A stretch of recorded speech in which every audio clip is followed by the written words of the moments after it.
Good morning, my dear students. Today we will continue chapter 6 advertising. Topic is consumerism. Consumerism क्या होता है? Does anyone in your house end up buying more clothes than are required because they saw a sale advertisement on the internet? क्या आपके घर में कोई और need से अधिक मतलब कि आपकी ज़रूरत से अधिक परचेज कर रहा है क्योंकि उन्होंने इंटरनेट पर सेल एडवर्टाइजमेंट देखा है? Do you demand food items such as a new brand of chips and a toy which has a cartoon character on it after watching a TV advertisement?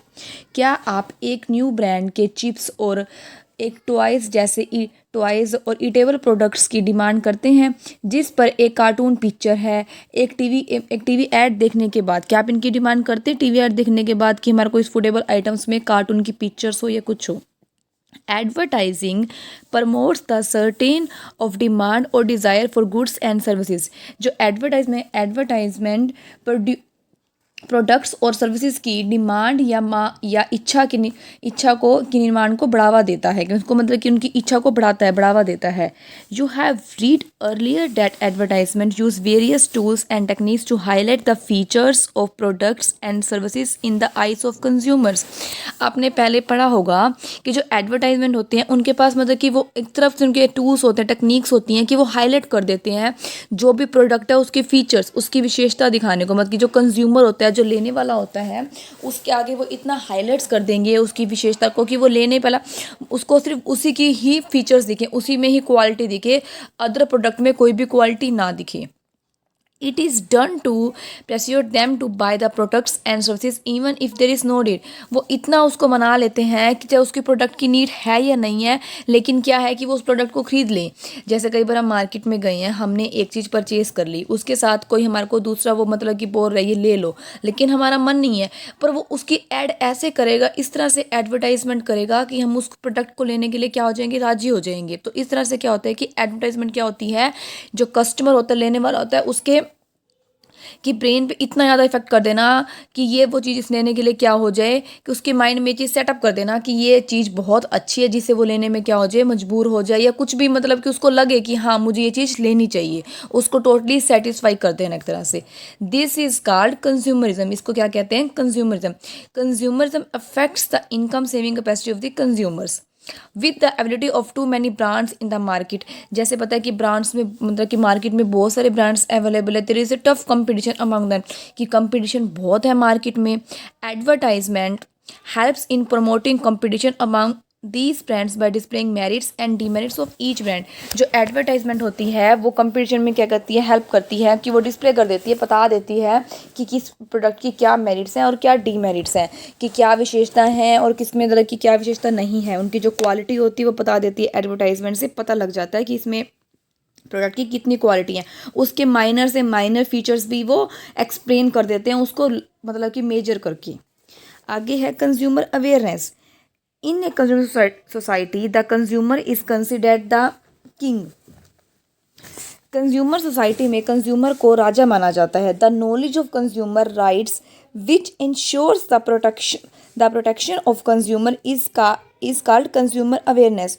The knowledge of consumer rights, जो knowledge of consumer rights है, जो consumer की protection सुनिश्चित करता है, ensure करता है, और कंज्यूमर वो क्या कहलाते हैं, कंज्यूमर अवेयरनेस कहलाती है. Many consumers are prone to be exploited as the advertiser claims often do not match the quality of a product. In the absence of consumer awareness, क्या होता है कि कई कंज्यूमर्स का शोषण होने की संभावना है, क्योंकि एडवर्टाइजमेंट वो पूरा दावा करती है कि ये क्वालिटी होएगी, लेकिन वो कभी क्या होते हैं, मैच नहीं होती, प्रोडक्ट से मोस्ट ऑफ मैच नहीं होती. It often become difficult to complain against such as producer. Consumer awareness के अभाव में मोस्टली ऐसे प्रोड्यूसर के खिलाफ शिकायत करना मुश्किल हो जाता है. कि क्या है कि वो ऐड के टाइम में इतने फीचर्स बता देते हैं लेकिन वो कभी भी क्या होते हैं, मैच नहीं होते. कि जैसे हम ऐड बात करते हैं कि सर्फ की बात करते हैं कि फॉर एग्जांपल सर्फ की जिसने दिया कि सर्फ एक्सेल मैटिक है, उसमें पानी में डाला, कितनी भी दाग शर्ट को लगा लेकिन वो साफ़ हो गया। लेकिन कभी हम घर पे यूज़ करें वाइट शर्ट, अगर उसके ऊपर कुछ ऐसे हल्दी गिर गई या कुछ भी ऐसे गिर गया तो वो क्लीन नहीं होता।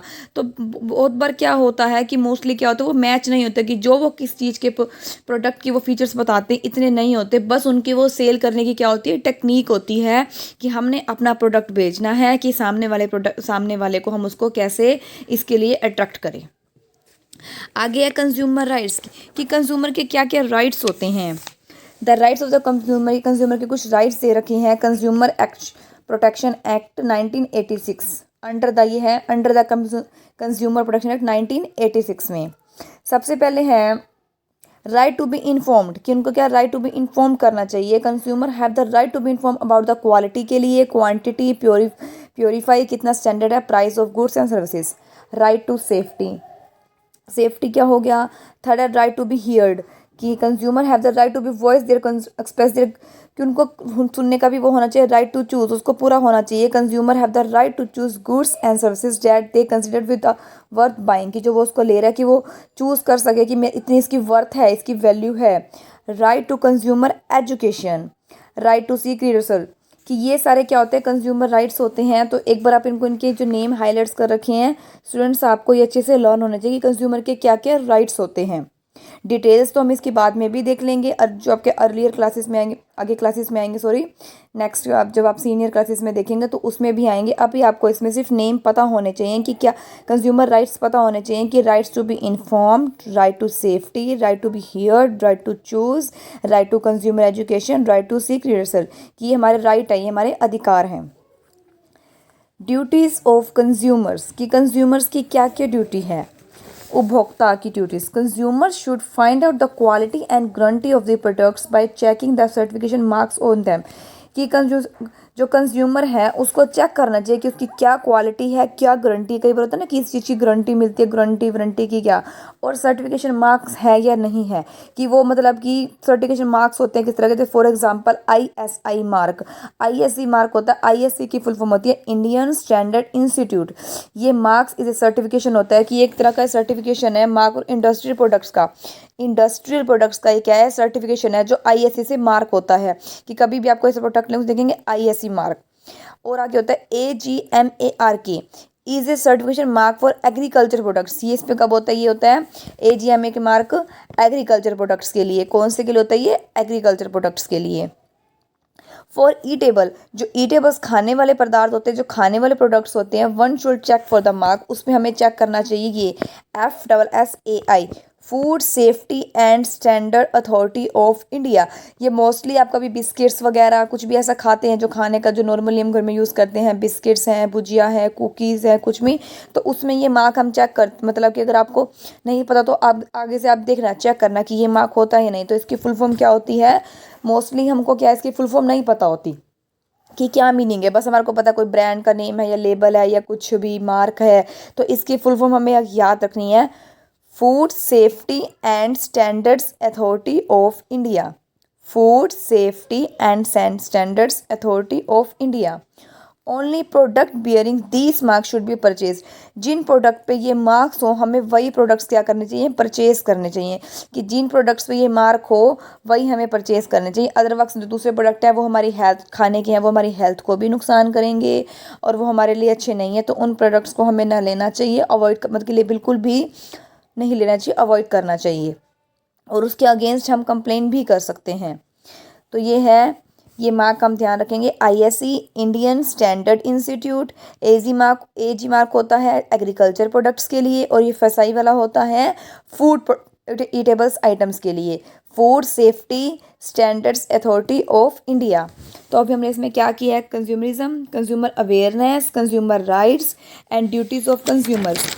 अब हम करते हैं, इसमें दे रखा है कि कुछ सर्टिफिकेशन मार्क्स जो अभी हमने पीछे देखे हैं उसके कुछ बता रखे हैं। Consumer should check the expiry date of products at the time of purchasing, consumers को जब भी हम कोई चीज़ परचेज़ करते हैं हमें एक्सपायरी डेट भी चेक करनी चाहिए। मोस्टली इटेबल्स आइटम पे आपको पता है कि अगर वो एक्सपायरी होने वाली है या हो चुकी है तो वो हम अगर हम खाएंगे तो हमारे को उससे क्या होगा, नुकसान होगा। तो मोस्ट ऑफ ये चीज़ तो हम करते हैं, कभी हम मेडिसिन लेके आते हैं तो हम चेक करते हैं कितनी एक्सपायरी है।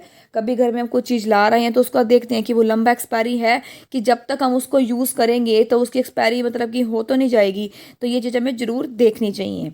One should always ask for a bill while making a purchase. Bill के लिए हमें जरूर बात करनी चाहिए, बिल जरूर लेना चाहिए। Complaints should be made to consumer courts in case of any grievance, कि कंप्लेंट भी अगर कोई हमारे को कुछ ऐसा लग रहा है कि हमसे हमारे को चीट हुआ है तो कंप्लेंट भी। Consumer should know their rights and exercise them. Consumer को अपने राइट्स पता होने चाहिए कि हम परचेज़ कर रहे हैं, हमारे क्या राइट्स हैं क्या नहीं। तो ये हमारे को क्या है, इसमें एडवर्टाइजिंग का दे रखा था कि जो हम परचेज़ करते हैं। ये चैप्टर हमारा फिनिश हो गया। इस चैप्टर में आपको एडवर्टाइजिंग का बताया हुआ था कि एडवर्टाइजिंग क्या होती है, इससे क्या बेनिफिट होते हैं, कितने टाइप्स की एडवर्टाइजिंग होती है, पर्पस क्या है एडवर्टाइजिंग का, और consumerism, consumer awareness, consumer rights, duties of consumers. I hope students आपको ये चैप्टर कंप्लीट समझ आ गया होगा। ओके, इस चैप्टर के बाद अब आप एक्सरसाइज करेंगे। Thank you students, have a good day.